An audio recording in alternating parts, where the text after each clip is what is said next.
Oke tuan-tuan semua, kali ini saya akan menjawab pertanyaan-pertanyaan yang sering tuan-tuan tanyakan kepada kami. Nah, oke, langsung saja kita ke pertanyaan yang pertama. Pertanyaan pertama, apa fungsi dan tanggung jawab Suntain Property? Jawabannya, fungsi dan tanggung jawab Suntain Property adalah memberikan edukasi kepada seluruh masyarakat tentang pentingnya memiliki tanah, agar kita sebagai masyarakat tidak terancam tunawisma. Dan program ini bisa dijalankan oleh seluruh lapisan masyarakat dari jumlah penghasilan yang paling rendah, dan tentunya semuanya bisa. Oke, langsung pertanyaan kedua aja. Apa latar belakang dibentuknya program Saya Anak? Program Saya Anak sendiri dibuat atas keprihatinan akan semakin tidak terjangkaunya kepemilikan tanah dan rumah oleh generasi milenial atau generasi muda. Bisa dilihat dari banyaknya keluarga yang sudah menikah tapi tidak memiliki rumah.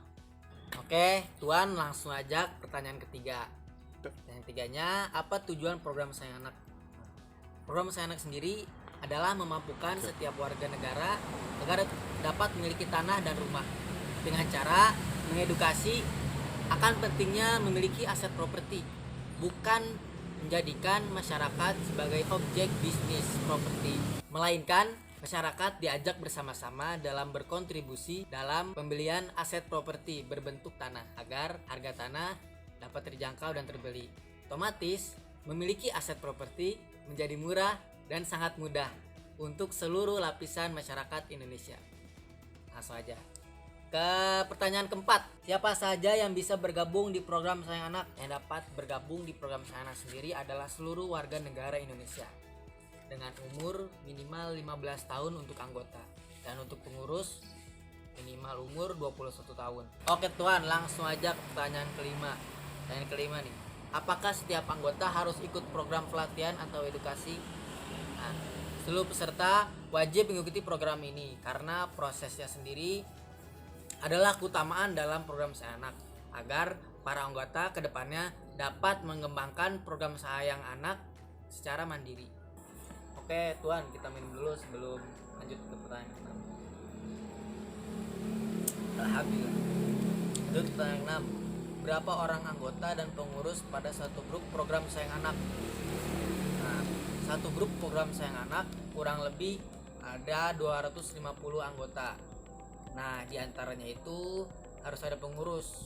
Pengurusnya itu 3-5 orang. Dan ingat, pengurusnya itu harus dalam wilayah yang sama atau satu kota.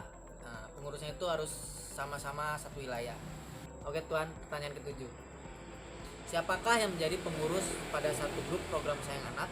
Nah, program Sayang Anak sendiri pengurusnya 3-5 orang.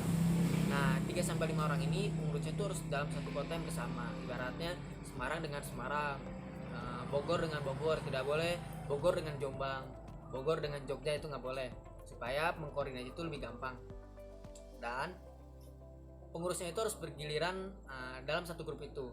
Berat yang A dan sampai E udah, nanti yang selanjutnya harus bergantian, M sampai Z atau berapa lah, intinya pengurusnya itu 3-5 orang. Nah, dalam pengurusan itu tidak boleh ada yang dalam satu kandungan, ibaratnya kakak atau adik, beradik kakak lah, itu tidak boleh dalam pengurusan dalam satu grup program Saya Anak. Dan pemilik lahan yang akan dibeli nanti tidak boleh menjadi pengurus dalam grup program Saya Anak nanti. Pertanyaan ke-8 nih Tuan, bagaimanakah program Sayang Anak bekerja? Dengan perhatian utama dalam manajemen risiko dan proses saling tolong. Nah, semua anggota dalam program Sayang Anak secara bersama-sama berniat membeli tanah ini sesuai dengan kemampuan masing-masing dan jangan dipaksakan. Pertanyaan 9 nih Tuan. Nih, apakah tanah pada saat dijual pengurus harus mendapatkan persetujuan anggota? Nah, persetujuan untuk harga jual tanah dari program Saya Anak nanti sudah ditentukan di awal. Jadi nanti jika ada yang mau beli untuk yang program Saya Anak nanti, pengurus boleh melepas jika harganya sudah pas sesuai persetujuan di awal. Jadi pengurus boleh menjual tanpa persetujuan anggota, tapi ingat, harus harga jualnya sesuai dengan perjanjian di awal. Oke Tuan, pertanyaan ke-10. Siapakah yang akan mengawal program ini sampai selesai atau sampai tanah terbeli oleh anggota? Tentunya yang mengawal program ini adalah pengurus dan anggota sendiri.